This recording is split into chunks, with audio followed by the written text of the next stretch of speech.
पूरी दुनिया में लगभग 6 करोड़ 44 लाख किलोमीटर लंबी सड़कों का जाल बिछा है।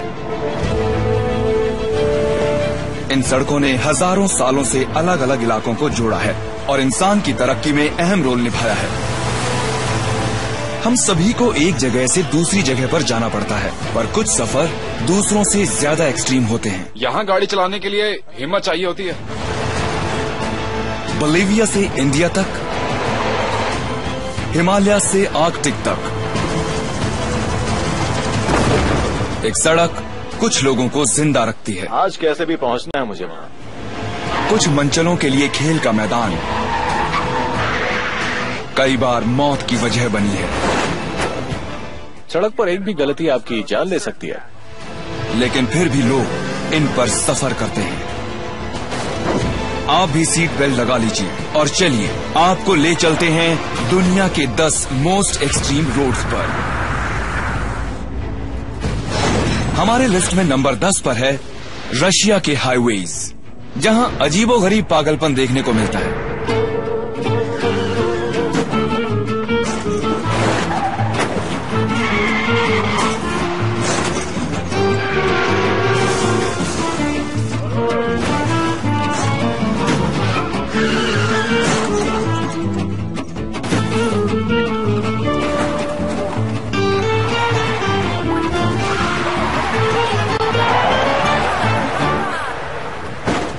ये देख के आपको पता चली गया होगा कि रशिया में दुनिया के सबसे खराब ड्राइवर्स रहते हैं। हम लोगों का प्राइवेट कार्स के साथ रिश्ता ज्यादा पुराना नहीं है।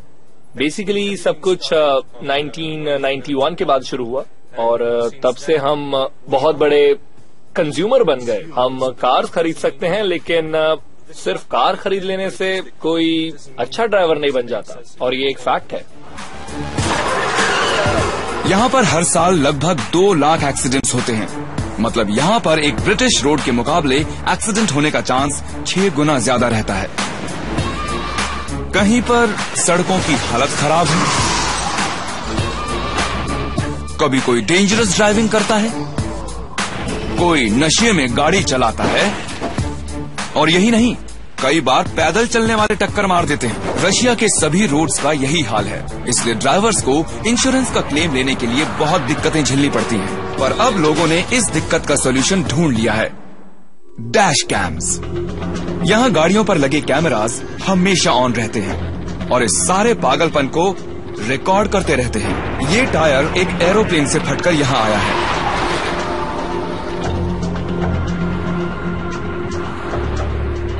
लीजिए, इस ट्रक ने अपने सामान को सड़क पर ही डिलीवर कर दिया है। अब उठो और अपनी मंजिल तक खुद ही पहुंचो। तो दोस्तों, सड़कों पर आपने इस तरह का पागलपन शायद ही कहीं और देखा होगा। हमें फास्ट लाइफ पसंद है, पर हमारे जीन्स में स्पीड नहीं है। मतलब हम चाहते हैं कि हम लोगों की लाइफ फास्ट हो और हमारी लाइफ में स्पीड हो, पर हमारी ये चाहत हमारी लाइफ के लिए काफी ज्यादा डेंजरस है। रशियन हाईवे पर निकलेंगे तो हो सकता है कि आपको भी कुछ अजीबोगरीब एक्सीडेंट्स देखने को मिल जाए।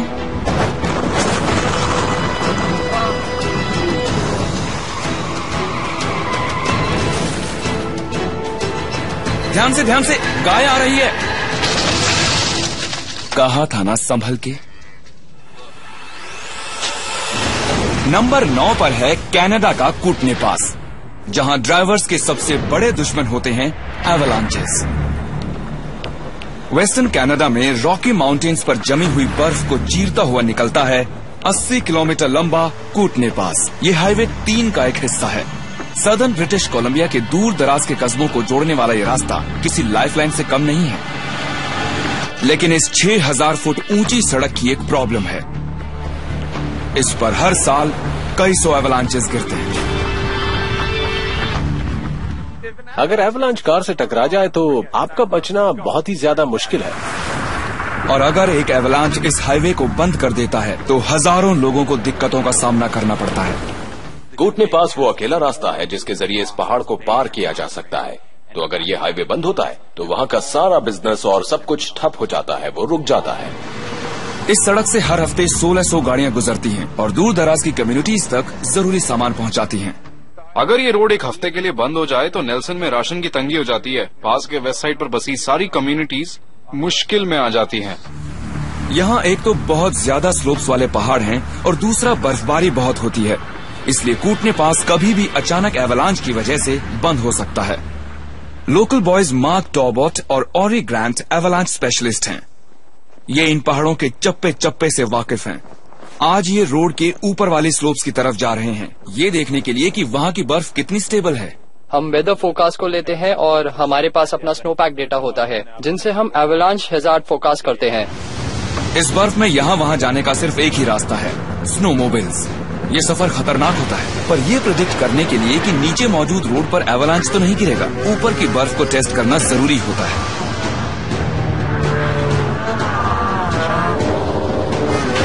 आज यहाँ से जाने वाले सारे मोटरिस्ट की सेफ्टी इनके हाथों में है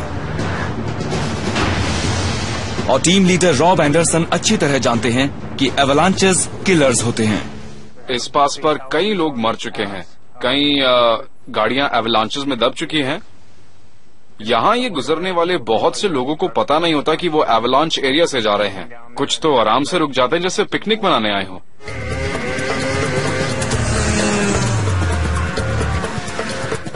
हम कोशिश करते हैं कि रिस्क को जितना कम कर सके उतना कम करें। कई सेफ्टी प्रिकॉशंस भी लेते हैं, पर फिर भी एवलांचेस का कोई भरोसा नहीं होता।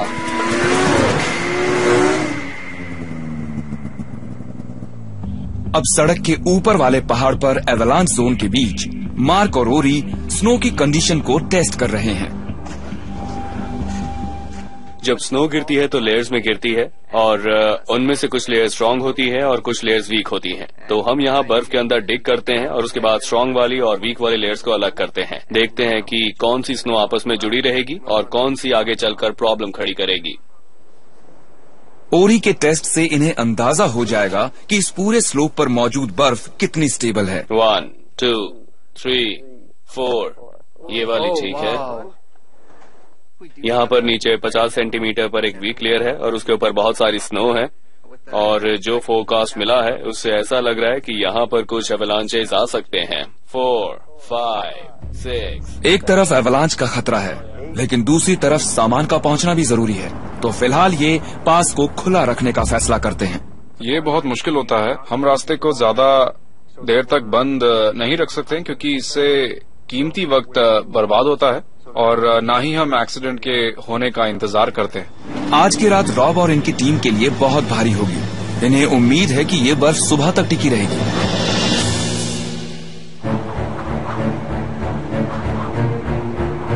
अगली सुबह 7 बजे रात में आए तूफान ने स्नो को 12 इंच और बढ़ा दिया है।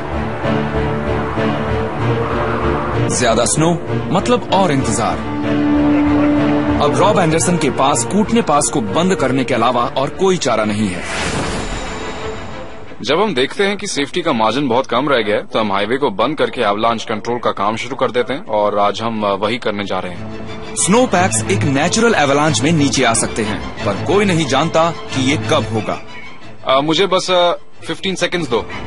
अब रॉब के पास रोड को सेफ रखने का सिर्फ एक ही तरीका है, जब तक रोड बंद है एवलांच को खुद ट्रिगर करना। इस काम के लिए रॉब और उनकी टीम के पास कुछ सीक्रेट वेपन्स हैं, हेलीकॉप्टर्स और एक्सप्लोसिव्स।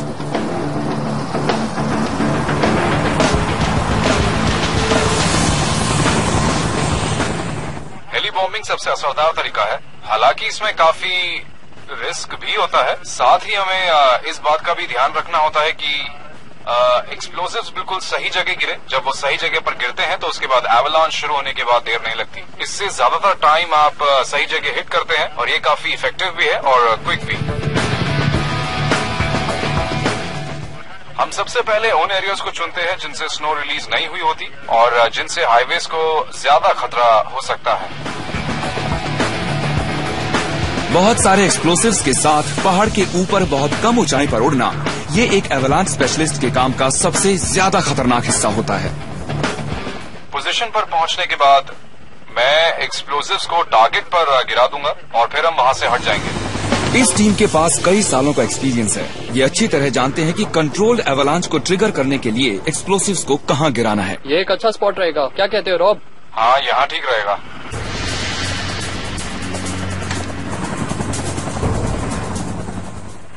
Bombs away. रॉब उस खास स्पॉट पर लगभग 13 किलो से भी ज्यादा एक्सप्लोसिव गिराएंगे। उसके बाद इनके पास ब्लास्ट जोन से निकलने के लिए 90 सेकंड्स होंगे, वरना शॉकवेव हेलीकॉप्टर को हिट कर देगी।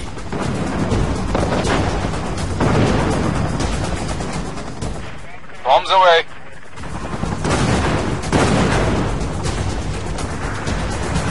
हेली बॉम्बिंग से कुछ ही सेकंड्स में एक बड़ा एवलांच गिरने लगता है और खतरा टल जाता है। अब ये रोड सेफ है, लेकिन इसे दोबारा खोलने से पहले इस बर्फ को हटाना होगा। सिर्फ 2 घंटे के बाद कूटने पास पर गाड़ियों की आवाजाही पहले की तरह शुरू हो चुकी है। रॉब और इनकी टीम तारीफ और शाबाशी की हकदार है। आगे देखिए, इंडिया में ट्रैफिक की धीमी चाल और एक आउटबैक रोड जो सबसे अलग है। हम एक बेहद खतरनाक एवलांच एली से होकर गुजरे और अब नंबर 8 हमें लेकर जा रहा है ऑजी आउटबैक में टेनेमाई रोड पर। ऐसी रफ रोड आपने कहीं नहीं देखी होगी। 1060 किलोमीटर लंबी धूल और रेत से भरी रोड जो सेंट्रल ऑस्ट्रेलिया के एलिस स्प्रिंग्स को दूसरे नॉर्थ वेस्ट में मौजूद किम्बरली की नॉर्थ माइन से जोड़ती है। यहाँ पर जिंदा रहने के लिए फाइट करनी पड़ती है। ट्रकर्स और रोड में मुकाबला चलता रहता है। ये सड़क एक से एक ट्रक्स की धज्जियां उड़ा चुकी है। और ये सिर्फ ट्रक्स नहीं हैं, ये सुपर ट्रक्स हैं जिन्हें रोड ट्रेन्स कहते हैं। ये रोड ट्रेन्स बहुत जानदार होते हैं। बेसिकली ये वो ट्रक्स हैं जो ट्रेलर्स को खींचते हैं, पर एक बार में एक ट्रेलर को खींचने की जगह ये 2, 3, 4 को खींचते हैं। बेन ग्रेलिंग ने दुनिया के सबसे बड़े ट्रक्स में से एक का स्टीयरिंग संभाल रखा है और ये बदनाम टेनेमाई रोड पर है। बेन ने अपनी पूरी लाइफ आउटबैक में बिताई है। ये तब से ट्रक चला रहे हैं जब से इनके पैर पेडल्स तक पहुंचने लगे थे। आज इन्हें 10 घंटे का सफर तय करना है। ये अपने साथ कंस्ट्रक्शन के सामान से भरे 4 ट्रेलर ले जाने वाले हैं। जी हाँ, इन्हें एक माइन में कुछ पत्थर पहुंचाने हैं। ऑस्ट्रेलिया के रफेस्ट रोड्स पर एक्सपीरियंस बहुत अहमियत रखता है। टेनामी रोड ट्रक्स के खराब होने के मामले में बहुत ही बदनाम है। आपको अपने ट्रक के बारे में पूरी जानकारी होनी चाहिए, नहीं तो आप मुश्किल में पड़ सकते हैं। आपको ये मालूम होना चाहिए कि आपको कब कैसे ड्राइव करना है। 28 सालों तक बड़े ट्रक्स को ड्राइव करने के बाद बेन को पता है आने वाले सफर के लिए अपने ट्रक को किस तरह तैयार करना है। ये सफर को आसान बनाने के लिए अपने टायरों का प्रेशर थोड़ा कम कर रहे हैं। मैं इन टायर्स का प्रेशर 60 PSI कर देता हूँ, आगे से लेकर पीछे तक। इनके पास बहुत सारी ट्रिक्स हैं, ये उनमें से एक थी। हो गया, अब हम चल सकते हैं। हड्डियों को हिला देने वाली ये ड्राइव किसी आम ड्राइवर के बस की बात नहीं है। एक ट्रक, साथ में 4 ट्रेलर्स, 80 पहिए और ब्रेक्स के 40 सेट। ऐसे में बहुत कुछ गलत हो सकता है। यहाँ से 580 किलोमीटर दूर तक न तो खाने पीने का कोई इंतजाम है और न ही फ्यूल का। और तो और टेम्परेचर 45 डिग्री सेल्सियस तक पहुँच सकता है। और यहाँ वाइल्ड लाइफ के अलावा और भी कई खतरे हैं।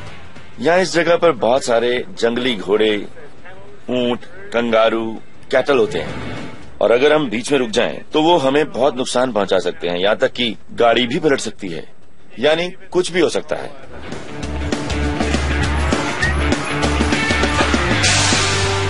पाँच 560 किलोमीटर का सफर तय करने के बाद बेन एक रूटीन चेक करते हैं। रोड अपना असर दिखा रही है। इनके ब्रेक बूस्टर्स में से एक ढीला हो गया है, जो कि बहुत ही खतरनाक बात है। पता ना चलने पर टायर्स में आग भी लग सकती थी। इन्हें इसे हटाना होगा।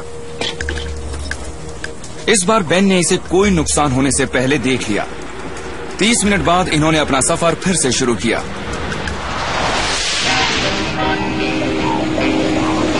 पर मुसीबतें अभी खत्म नहीं हुई। इस रोड पर सबसे बड़ा डेंजर दूसरी गाड़ियां होती हैं। वो टूरिस्ट, वो लोग होते हैं जिन्हें पता नहीं होता कि वो स्टीयरिंग के पीछे क्या कर रहे हैं। तेज चल रही गाड़ियां बहुत ज्यादा धूल उड़ाती हैं, जिससे ड्राइव करना मुश्किल और खतरनाक हो जाता है। और 960 किलोमीटर का सफर तय होने के बाद एक और प्रॉब्लम, भयानक तूफान। एक डेजर्ट स्टॉर्म धूल भरे टेनामी ट्रैक को कीचड़ में बदल सकता है। या उससे भी बुरा, उसे बर्बाद कर सकता है। बेन को इसी बात का डर है, अगर ये यहाँ फंसे तो इनकी मदद के लिए कोई नहीं आने वाला। ये इतना मडी हो जाता है कि अगर आप फंस जाएं तो दूसरे लोग भी आपकी हेल्प नहीं करेंगे, क्योंकि ऐसा करने पे वो भी फंस जाएंगे। फाइनली दुनिया के सबसे मुश्किल रोड पर 10 घंटे का सफर तय करने के बाद अब माइन नजर आने लगी है। ये अपने केबिन में 7 घंटे की नींद लेंगे और उसके बाद फिर से वापस जाने के लिए टेनामाई रोड पर निकल पड़ेंगे। नंबर 7 पर होगा ट्रैफिक जैम, इंडियन स्टाइल में।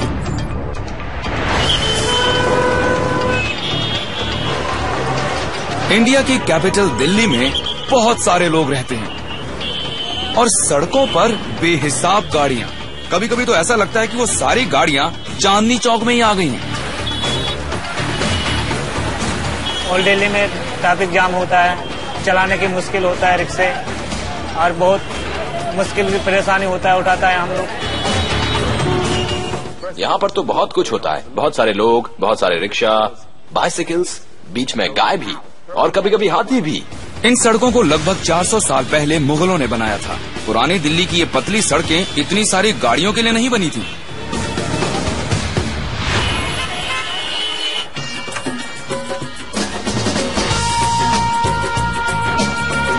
इन एक्सट्रीम रोड्स पर सबसे बहादुर होते हैं रिक्शा वाले। जहीर जनू पिछले 15 सालों से यहाँ रह रहे हैं और बचते बचाते हुए अपनी रिक्शा चला रहे हैं। ये चांदनी चौक से जितनी जल्दी निकलते हैं, अपनी फैमिली के लिए उतने ही ज्यादा पैसे कमाते हैं।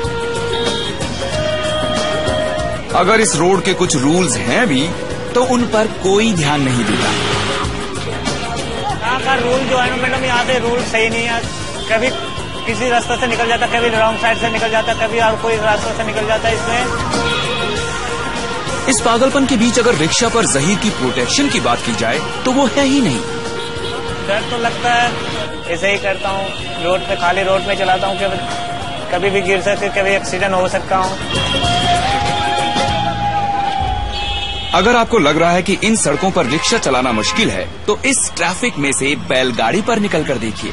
आज गिड्डी लाल और इनका बैल गाड़ियों के कुछ पार्ट्स डिलीवर करने जा रहे हैं। इसमें फ्यूल तो नहीं लगता, पर एक बैल की top speed 3.2 kilometre per hour होती है, जिससे इनका ही नहीं बाकियों का भी वक्त बर्बाद होता है। गिड्डी यहाँ पर 25 सालों से सामान पहुँचा रहे हैं और ट्रैफिक हर साल और बढ़ जाता है। अब वो नवंट्री में 1-1 इंच रास्ता करते थे, एक दिन में 1-1 इंच, सगरा दिन में 8 घंटे में मैं पहुँचता था।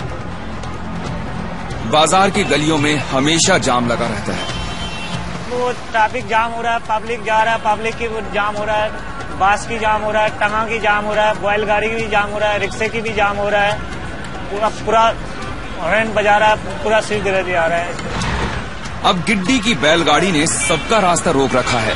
गुस्से से भरे परेशान ड्राइवर्स हॉर्न पर हॉर्न बजाकर इन्हें आगे बढ़ने को कहते हैं, पर ये मजबूर हैं। ये ट्रैफिक के गैप्स में से नहीं निकल सकते। मालिक लोगों को माल मंगाते हैं तो मैं कहाँ टाइम से पहुँचा पाऊंगा भाई, देर लगती है, उसमें जाते भीड़ लगती है। अभी बहुत जल्दी करते हैं कि ना माल लेके आओ, माल लेके आओ, कहाँ से कितनी जल्दी माल लेके आ पाऊंगा। तो मत कराओ मेरे से भाई, इतनी जल्दी नहीं, मैं उड़ के थोड़े निकल जाऊंगा। लगभग 800 मीटर दूर कहीं ज्यादा बेचैन जहीर को ट्रैफिक से बच निकलने का एक मौका नजर आया है। ये अपने रिक्शा को लेकर एक साइड रोड पर निकल गए, पर इनकी ये चाल भी कामयाब नहीं हुई। कुछ ही मिनटों बाद इन्हें फिर से ट्रैफिक से भरी हुई मेन रोड पर आना पड़ा, और ऐसे में लोगों को गुस्सा आना बहुत ही आम बात है। झगड़ा हो जाता है, कभी कभी लड़ाई भी हो जाता है। किसी को और कुछ लग गया तो उठा के चट्टा मार देता है, रिक्शा वाला को और भी कुछ परेशानी कर देता है। जहीर के लिए ये तनाव झेलना रोज का काम है। मैं तो भगवान से अल्लाह से दुआ करता हूँ, तो मैंने आज से शाम तक दुआई करता हूँ, तो आज भी बात किया तो मैं कल भी बचा लेता। आखिरकार गिड्डी लाल भी अपनी मंजिल पर पहुंच ही गए। इन्हें लगभग 3 किलोमीटर का फासला तय करने में 2 घंटे लग गए और अब इन्हें उसी रास्ते से वापस भी जाना है। चांदनी चौक की सड़कें उससे ज्यादा झेल रही हैं जितने के लिए इन्हें बनाया गया था। इंडिया की कैपिटल में भीड़ से भरी ये सड़कें जिंदगी की एक हकीकत हैं। नंबर 6 पर दुनिया के most lawless south African highways. ये सड़कें क्रिमिनल एक्टिविटीज का एक गढ़ बन चुकी हैं। हालात इतने खराब हैं कि यहां पर सड़क के किनारे खड़े रहना भी खतरे से खाली नहीं है। यहां तक कि आपका अपना गैरेज भी सेफ नहीं है।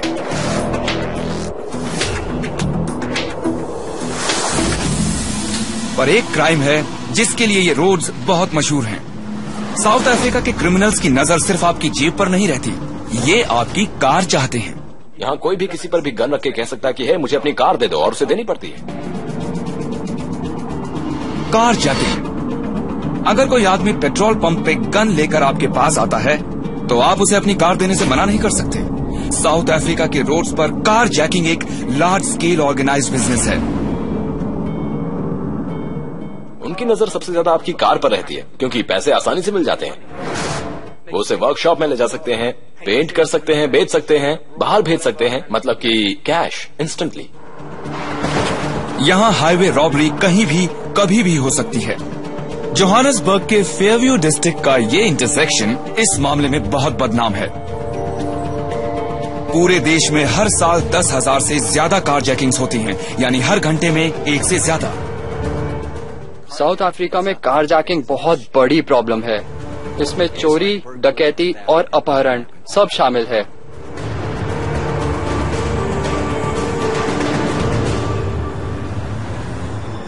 नंबर 5 पर पाकिस्तान की सबसे घुमावदार सड़क जो आपका सर चकरा दे, लाहौरी पास। लोकल पाकिस्तानी इस माउंटेन पास को हिल्स रोड भी कहते हैं। यहाँ हर साल लगभग 11 लोगों की मौत होती है। लाहौरी पास सभी पासेस में सबसे खतरनाक है। अगर आप पाकिस्तान के उस हिस्से के किसी भी ड्राइवर से पूछेंगे तो वो कहेगा लाहौरी पास पर ट्रक चलाना सबसे मुश्किल काम है। और ये मोड़ों से भरी भयानक सड़क लदे हुए ट्रक से भरी रहती है। यहाँ के ड्राइवर्स को सामान पहुँचाने की बहुत जल्दी रहती है, क्योंकि वक्त पे पहुँचाने पर इन्हें बोनस मिलता है। बहुत कुछ होता है। लॉरीज में जोर का म्यूजिक बजता है, कभी कभी तो वो एक हाथ से ड्राइव करते हैं। इस 240 किलोमीटर लंबे रास्ते को हिमालयन माउंटेन्स को खोद कर बनाया गया है। ये रिमोट चिट्रल वैली से शुरू होकर डियर नाम के कस्बे तक जाता है। ये दुनिया के सबसे डरावने रास्तों में से एक है, और मुझे नहीं लगता कि इसे लोग रोड्स मानते हैं। यहाँ पर रहने वाले लोगों के पास सिर्फ यही एक रोड है। इसके बिना वो बाहरी दुनिया से बिल्कुल कट जाएंगे। एलेक्स ट्रेडवे उन कुछ वेस्टर्नर्स में से एक हैं जो इस रोड पर ड्राइविंग कर चुके हैं। ये ब्यूटीफुल तो है, पर ब्यूटी एंड बीस्ट वाला मामला है। कभी भी कुछ भी हो सकता है। इस पास पर ट्रक चलाना यहाँ के गांव वालों के लिए रोजी रोटी कमाने का एकमात्र तरीका है। ये अपनी जान को हर रोज खतरे में डालते हैं। ये रोड स्टीप, पतली और बेहद खतरनाक है। इसमें एक के बाद एक मोड़ आते ही रहते हैं, और साथ में चढ़ाई भी। इतने सारे मोड़ हैं कि कुछ देर में सर घूमने लगता है। कुछ ट्रकर्स यहाँ पर कमाए गए पैसों को अपने ट्रक्स को बहुत अच्छी तरह से सजाने के लिए इस्तेमाल करते हैं। वो अपने ट्रक्स को बहुत शौक से सजाते हैं। उनको लगता है कि जितना अच्छा ट्रक लगेगा उतने ही अच्छे वो भी लगेंगे। डेकोरेशन की वजह से कुछ ट्रक्स का वजन आधा टन तक बढ़ जाता है, जिसकी वजह से ट्रक को चढ़ाई पर और तीखे मोड़ों पर चलाना और मुश्किल हो जाता है। यहाँ स्टाइल को सेफ्टी से ज्यादा अहमियत दी जाती है। सड़क के एक तरफ गहरी खाई है, और जब यहाँ दो ट्रक आमने सामने से गुजरते हैं तो दोनों यही दुआ करते हैं कि ये सड़क उन्हें संभाल ले। लाहौरी पास के ड्राइवर्स अपनी जान हथेली पर लेकर चलते हैं। मुझे तो सोचकर ही डर लगने लगता है। आगे देखिए, जापान की रोड्स इतनी एक्सट्रीम हैं कि इनकी वजह से एक नई मोटर।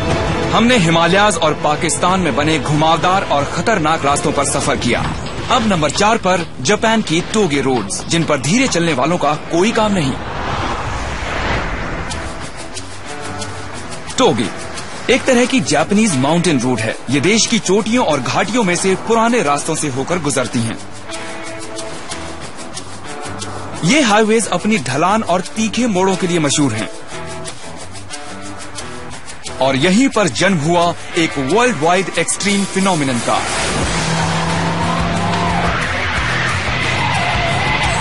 Drift racing. जोश से भरे ड्राइवर्स और सुपरफास्ट हाईली मॉडिफाइड कार्स पहाड़ से नीचे जाती हैं, स्किड करती हुई। इस तरह की ड्रिफ्टिंग के लिए बहुत प्रैक्टिस चाहिए होती है, बहुत एक्यूरेसी चाहिए होती है और यहाँ पर जिंदगी और मौत के बीच बहुत हल्की सी लकीर होती है, बस।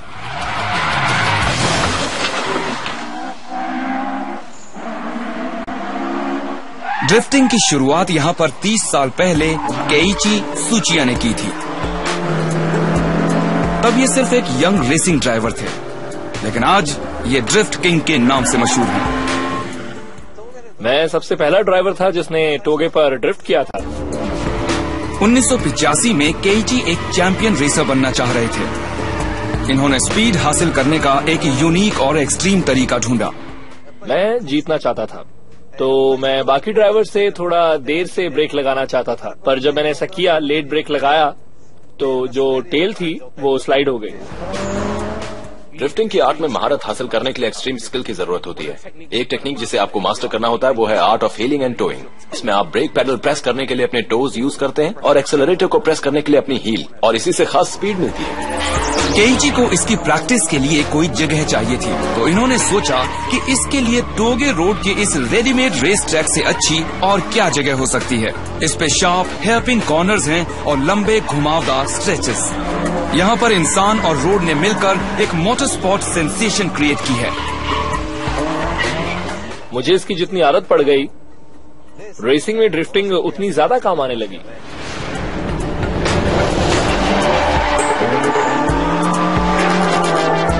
टोगे पर केइची की फास्ट और फ्यूरियस ड्राइविंग ने दूसरे रेसर्स का ध्यान खींचा।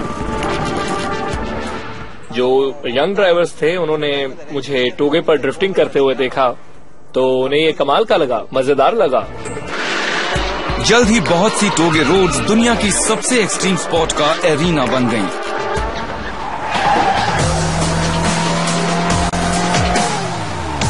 ड्राइवर्स 160 किलोमीटर पर आवर की स्पीड से बम्पर मिलाकर नीचे जाते हैं।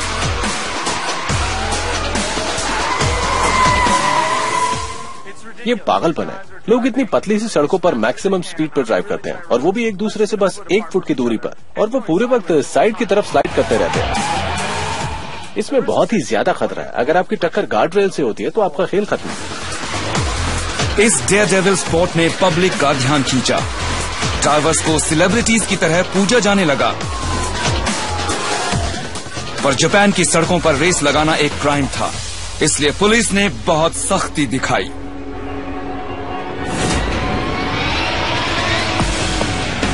ड्रिफ्टिंग को उन सड़कों पर बैन कर दिया गया जिन पर इनका जन्म हुआ था, और वो ऑफिशियल रेस ट्रैक पर पहुंच गई। इस तरह ड्रिफ्टिंग एक्सट्रीम रही पर एक लीगल स्पोर्ट बन गई। ड्रिफ्टिंग जापान में बहुत ही ज्यादा फेमस है। ये इतनी फेमस है कि एक नया कार कल्चर शुरू हो गया है, जैसा आप अक्सर फिल्मों में देखते हैं या दूसरे कल्चर्स में, और ये पूरी दुनिया में तेजी से फैल रहा है। The king of drifting Keiichi Tsuchiya आज भी टोगेस का एहसान मानते हैं, पर इनके पास उनके लिए एक वार्निंग भी है जो इन माउंटेन रोड्स पर अपने हौसले को आजमाना चाहते हैं। किसी भी ड्राइवर को ये समझ लेना चाहिए कि ये बहुत रिस्की है, बहुत खतरनाक है, इसमें जान जा सकती है। नंबर 3 पर आर्कटिक का बेहद रिमोट डॉल्टन हाईवे। अलास्का में दुनिया की सबसे ठंडी और बर्फ से ढकी रोड्स हैं, पर उनमें से एक बाकी सबसे ज्यादा एक्सट्रीम है। द डॉल्टन हाईवे, दुनिया की सबसे ज्यादा आइसोलेटेड रोड। हम आर्कटिक सर्कल के ऊपर हैं, कह सकते हैं कि हमें नहीं पता हम कहां पर हैं। यहाँ हालात खतरनाक और ट्रकर्स मजबूत होते हैं। आपकी जान जाते जाते नहीं बची, मतलब आपने यहाँ ज्यादा ड्राइविंग नहीं की है। लेकिन सबसे मुश्किल काम होता है मेंटेनेंस टीम का, जो इसे पूरे साल खुला रखती है। नवंबर में अलास्का में बहुत सर्दी पड़ती है। यही वो मौसम है जब ट्रकिंग एक्सट्रीम हो जाती है।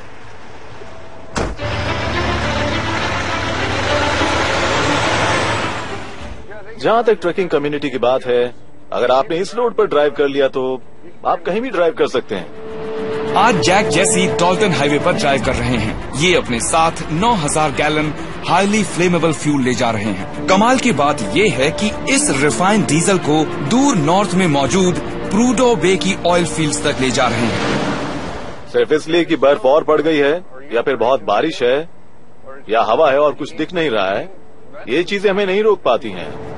हम चलते रहते हैं।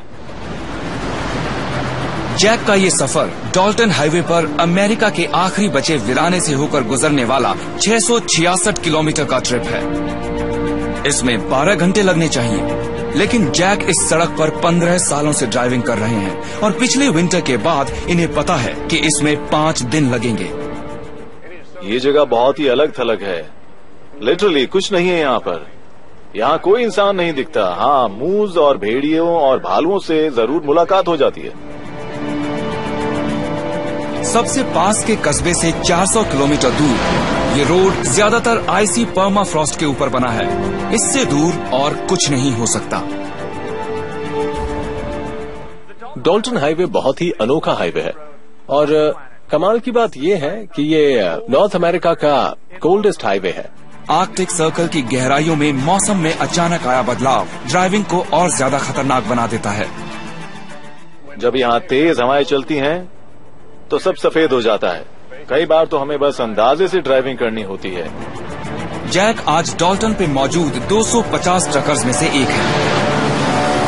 ये बेहद जरूरी सामान पहुंचा रहे हैं और चाहे कुछ भी हो जाए इन्हें ये पहुंचाना ही होगा।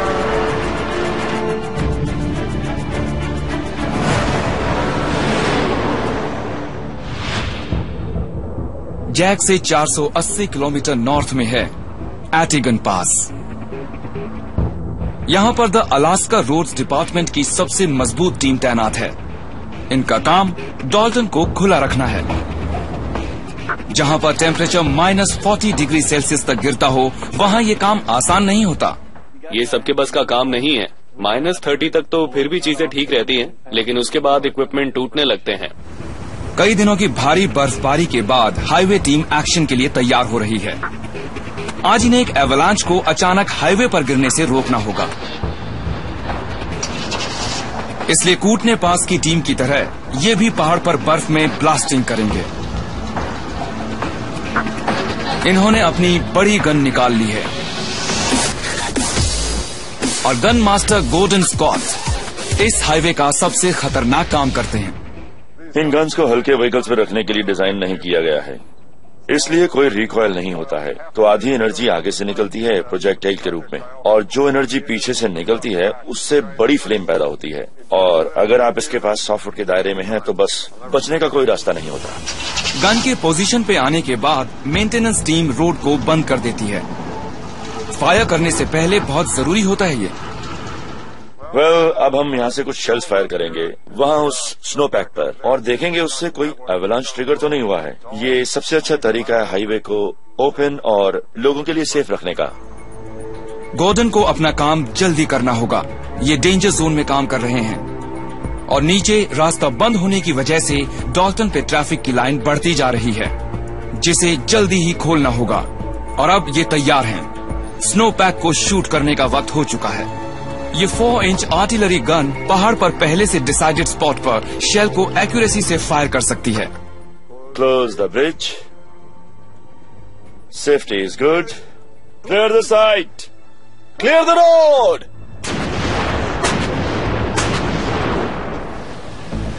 निशाना सही लगा।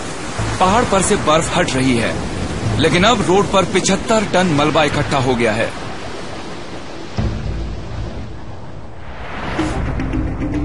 साउथ की तरफ से आ रहे जैक जल्दी ही आर्टिगन पास पर पहुंच जाएंगे। अगर इस बर्फ को जल्दी नहीं हटाया गया तो वो और बाकी ट्रकर्स अपने सामान को सही टाइम पर डिलीवर नहीं कर पाएंगे। कितना ही खतरा क्यों न हो, ये काम करना ही होगा। मैं इस पहाड़ी पर 7 और 8% ग्रेड पर क्लाइंब पर काम कर रहा हूँ। एक लोडर जिसके बकेट में बर्फ या मलबा भरा हो 10 से 15% ग्रेड पर पलट जाता है और मैं आधे पर हूँ। अगर किसी को कुछ हो गया तो सबसे पास का हॉस्पिटल 8 घंटे की दूरी पर है। लेकिन चाहे कुछ भी हो जाए, इस रास्ते को खोलना ही होगा।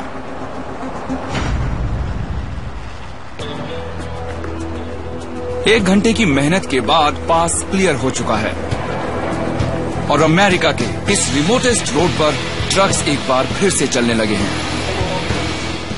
अगर ये लोग अपना काम सही तरीके से नहीं करेंगे तो मैं चाहते हुए भी कुछ नहीं कर पाऊंगा। ऑयल फील्ड में जरूरतमंद लोगों तक कुछ नहीं पहुंच पाएगा।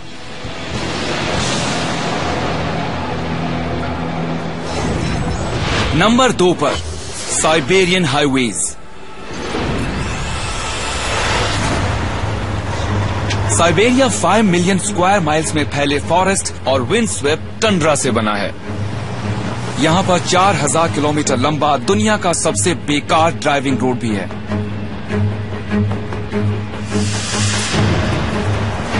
सिर्फ हौसले वाले ट्रकर्स ही इन हाईवेज पर रोजी रोटी की खातिर ड्राइव कर पाते हैं, लेकिन एडवेंचरस वॉल्टर कोलबैच और टोनी पेटी यहाँ मजे के लिए सफर करते हैं। मुझे वहाँ एडवेंचर के लिए जाना अच्छा लगता है। वहाँ जाना पसंद है जहाँ फॉरेनर्स पहले नहीं गए। मुझे नए एरियाज को एक्सप्लोर करना अच्छा लगता है। सबसे पहला चैलेंज रोड्स खुद हैं। जब मैं रोड कहता हूँ तो इसका मतलब सरफेस रोड नहीं है, ये एक ग्रेडेड ग्रेवल ट्रैक है। सबसे बड़ा खतरा होता है कीचड़, धंसी हुई सड़क, रॉक स्लाइड्स जिनसे रोड से टूट जाती हैं। वैसे इन ट्रैक्स की हिस्ट्री भी काफी अजीब है। इनमें से ज्यादातर को स्टार्लिंग के गुलैग्स के कैदियों ने बनाया था। यहाँ तक कि एक का नाम भी रोड ऑफ बोन्स है। कहते हैं कि ये उनकी लाशों के ऊपर से गुजरता है जिनकी मौत इसे बनाते हुए हुई थी। यहाँ पर सबसे बड़ा दुश्मन है मौसम। सर्दियों में टेम्परेचर 70 डिग्री तक नीचे चला जाता है। गर्मियों में बारिश की वजह से इतना कीचड़ हो जाता है कि ट्रैफिक जैम्स लगने लगते हैं। जैसे कि ये यहाँ नशे में धुत एक ड्राइवर कीचड़ में फंस गया था और उसके पीछे ट्रक्स की 100 किलोमीटर लंबी लाइन लग गई थी। साइबेरिया में सब कुछ एक्सट्रीम होता है। गर्मियों में कोई कोई दिन होता है जब टेम्परेचर 40 डिग्री होता है और फिर 2-3 दिनों बाद 5 या 6 डिग्री हो जाता है। ठंड, बारिश, हवा, ओले। और इन खून चूसने वालों से भी खतरनाक होते हैं मांसाहारी। यहाँ पर भालू होते हैं, यहाँ पर भेड़िए होते हैं और एक अजीब सा अकेलापन होता है। ऐसे इलाके में आने के बाद आपको सच में एहसास होता है कि आप कितनी दूर आ गए हैं। वॉल्टर और टोनी के लिए ये खतरे एडवेंचर का एक हिस्सा है। जब आप इन रोड्स पर मोटरसाइकिल चलाते हैं, वो भी कई दिनों तक या हफ्तों तक, तो आप होते हैं लूज सरफेसेस पर। आपको सरफेस पर 100% कॉन्सेंट्रेट करना होता है क्योंकि वो लगातार बदलता रहता है और ये बहुत ही बड़ा चैलेंज है। और आगे नंबर 1 पर देखिए, बोलिवियन एंडीज की गहराइयों में है वर्ल्ड्स मोस्ट एक्सट्रीम रोड। अब तक हमने वर्ल्ड्स मोस्ट एक्सट्रीम रोड्स के काउंटडाउन में दुनिया के सबसे दूर के, सबसे बिजी और सबसे खराब रोड्स पर नजर डाली। और अब हमारे लिस्ट में सबसे ऊपर नंबर 1 पर है बोलिविया की डेथ रोड। ये है वर्ल्ड्स मोस्ट एक्सट्रीम रोड, यूंगस पास। डेथ रोड को दुनिया के सबसे खतरनाक हाईवेज में से माना जाता है क्योंकि इस पर हर साल 200 से 300 लोगों की जान जाती है। ये 61 किलोमीटर लंबी सड़क कैपिटल लपास से कोरो इको नाम के कस्बे तक बोलिवियन माउंटेन्स में से घूम घूम कर नीचे जाती है। ये एक सिंगल लेन वाला कच्चा रास्ता है। ये सड़क इतनी पतली है कि 2 कार्स क्रॉस नहीं कर पाती, तो पास देने के लिए किसी को बिल्कुल किनारे पर जाना पड़ता है। और किनारे के आगे है 1900 फुट गहरी खाई। यहाँ पर सफर करने के लिए जिगर चाहिए होता है। आपने ऐसी खतरनाक सड़क नहीं देखी होगी। यहाँ जरा सी गलती से ही आपकी जान जा सकती है।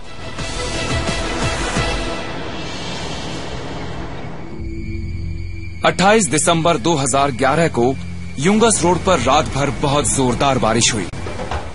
उस रात बारिश बहुत ज्यादा हुई थी तो पूरी सड़क गीली हो गई थी और चारों तरफ पानी ही पानी था, यहाँ से लेकर वहाँ तक।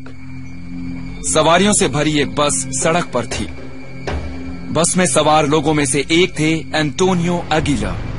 अचानक ड्राइवर ने बस रोक दी। ड्राइवर ने बस अचानक ही रोक दी और उसे दिखाई दे रहा था कि आगे एक लैंडस्लाइड हो गया है, तो वो उतर के उसके पास देखने को गया और फिर वापस आया और सबको उतरने के लिए बोलने लगा। उसके बाद जो हुआ वो कैमराज में रिकॉर्डेड है। बारिश की वजह से सड़क का एक हिस्सा बुरी तरह बर्बाद हो चुका था। उस वजह से रास्ता बहुत पतला हो गया था और बस बहुत भारी थी। ड्राइवर बस का वजन घटाना चाहता था, लेकिन कुछ लोग उतरने को तैयार नहीं थे। उस बस में 3 बूढ़े लोग थे जो नीचे उतरने से मना कर रहे थे, तो ड्राइवर ने उनसे कहा कि आपको नीचे उतरना ही होगा वरना वजन बहुत ज्यादा है। आखिरकार वो बूढ़े लोग नीचे उतर गए और ड्राइवर आगे बढ़ने लगा।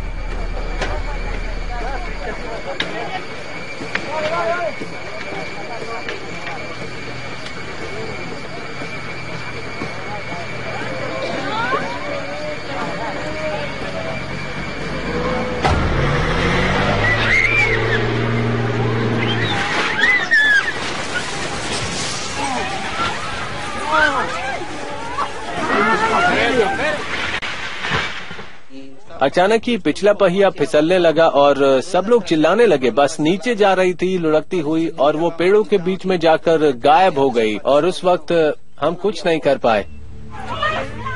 बस 1000 फुट नीचे जा गिरी। ड्राइवर की मौत हो गई, लेकिन उसने अपने सभी पैसेंजर्स की जान बचा ली। वो तो ऊपर वाले का लाख लाख शुक्र है कि हम लोग नीचे उतर गए थे, वरना मैं आज आपके सामने खड़ा नहीं होता। और हर साल इस सड़क पर बहुत सारे एक्सीडेंट्स होते हैं, इसीलिए हम लोग इसे रोड ऑफ डेथ कहते हैं। लेकिन इसके बावजूद रोबोटो जैसे ड्राइवर्स को इस खतरनाक सड़क पर अपना सफर जारी रखना होगा। अगर हम खतरे के बारे में सोचते रहेंगे तो हम काम नहीं कर पाएंगे। हम ज्यादा नहीं सोचते हैं, ये एक तरीके का कॉम्प्रोमाइज है। हमने सोच लिया है कि हमें ऐसे ही जीना है। सबसे भयानक हाईवे बोलिविया की डेथ रोड है